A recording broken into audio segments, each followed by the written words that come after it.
Hello, everyone, and welcome to Diritto al Digitale. I'm Giulio Coraggio, a technology and data lawyer at the global law firm DLA Piper. Our passion at DLA Piper is to create the law, applying legal principles to technologies that lawmakers may never have imagined. Today, we are diving into a fascinating yet unsettling topic. While Christmas is a time of joy and relaxation for many, for cybercriminals, it's the golden season. Just when companies are reaping the benefits of months of hard work, a ransomware attack can strike at the worst possible moment, crippling operations and finances. But let's not lose hope, because the right preparation can help to handle any challenge. But let's explore how.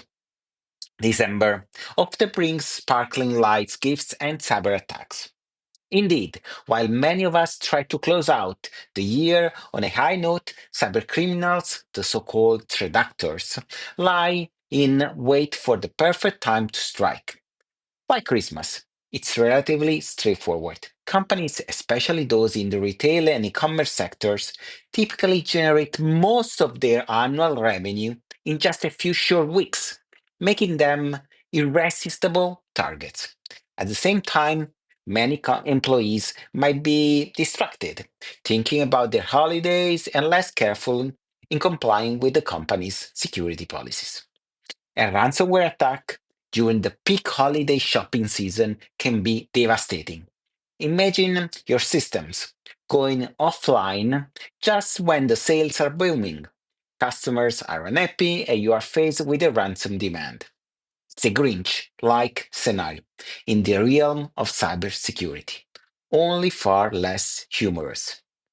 The retail sector is one of the prime targets.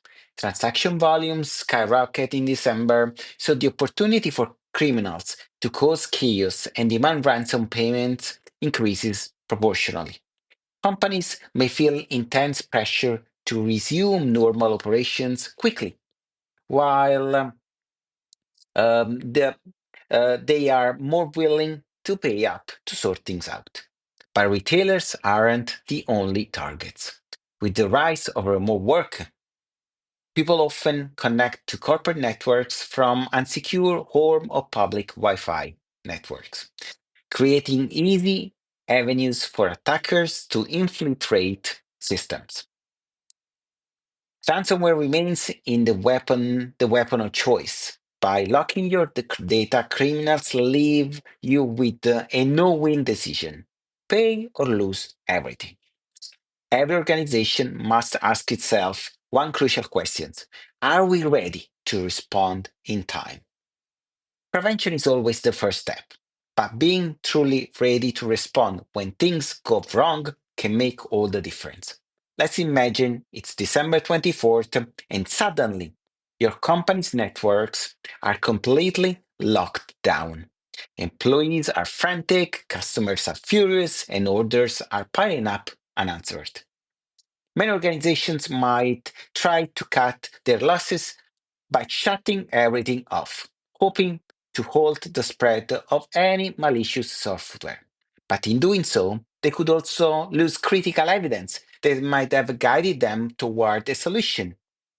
That's precisely why having a response strategy in place is crucial.